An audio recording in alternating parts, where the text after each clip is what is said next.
All right, for more on that, let's bring in Chief Border Patrol Agent Greg Bovino, the target of that alleged murder for hire plot. He is in Chicago now as part of Operation Midway Blitz. Greg, good to have you with us, and I'm glad that everything is okay. This Juan Espinoza Martinez is now in jail, but not before he sent out a Snapchat message with your photograph on it. And the message is $2K on info on you and $10K if you take him down. This would appear to be emblematic of the threats that CBP and ICE are facing in so many cities across America. Well, Sandra and John, thanks for having me. It is indeed emblematic of what our brave law enforcement officers and agents are facing across the nation. Here in Chicago, I was mildly surprised that there was a bounty. I was a little disappointed that it was only 12,000, but on a more serious note, that was an illegal alien that was comfortable enough living here in the United States, an illegal alien gang member, to put a bounty out like that. And when we look at what the governor or the mayor are talking about, they are the reason that gang members feel comfortable enough to do something like that. It's amazing. What should the American public think of that? Sandra, when we talk with the citizens here in the great city of Chicago, I would say 95% of those citizens are glad we're here, especially those inner city residents that are up against the Latin Kings, the Sereños, the MS-13s, those folks that live around those illegal alien gang members every day. They're absolutely glad we're here. And I've got a message for those citizens. We represent you, and we did away with the monarchy here in the United States about 2.5 centuries ago.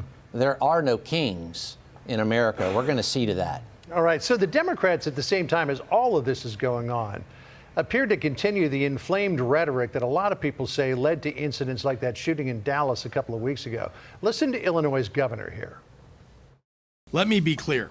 Donald Trump is using our service members as political props and as pawns in his illegal effort to militarize our nation's cities. The state of Illinois is going to use every lever at our disposal to resist this power grab and get Noam's thugs the hell out of Chicago.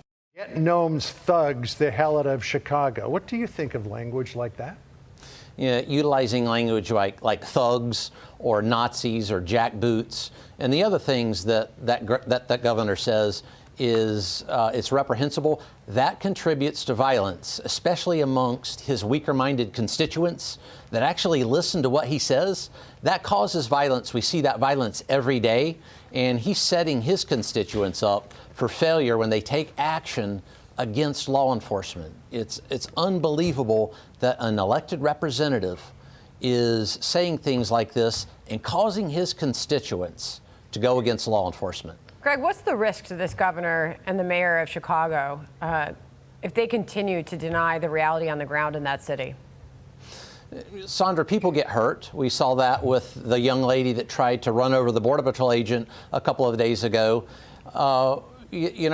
We have a mission here. We're going to continue that mission. We won't stop the mission, despite what the governor and the mayor think. We're not going to stop our mission. Chicago's too important. Our country's too important. Ma and Pa America are too important. We're going to continue this mission anywhere, anytime downtown Chicago. We have hundreds of CBP and Border Patrol agents right now streaming in to those violent areas of Chicago as we speak, and the proof's in the pudding.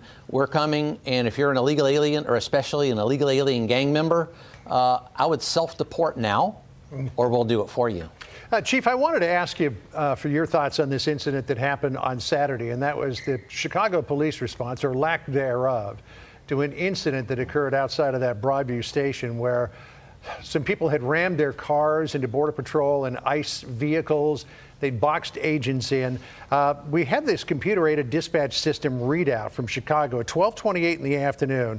Caller is one of approximately 30 armed Border Patrol agents, ICE, who are being surrounded by a large crowd of people requesting CPD response.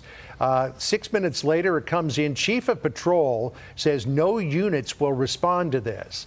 And we had the superintendent of Chicago PD yesterday saying, oh, no, we did respond. But it wasn't until 1:09, 39 minutes after the call originally went in.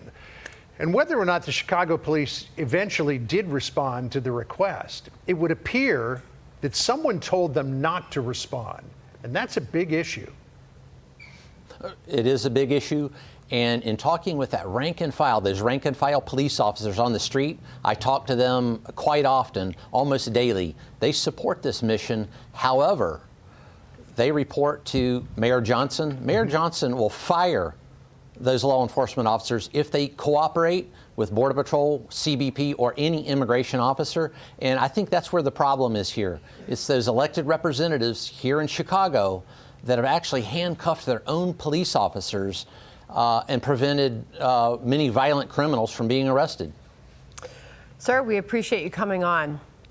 Continue to update us with your work on the ground there in the Windy City. Thank you. Yes, ma'am. Thanks, Chief. Thank you. Appreciate it. Thank you. Hey, Sean Hannity here. Hey, click here to subscribe to Fox News YouTube page and catch our hottest interviews and most compelling analysis. You will not get it anywhere else.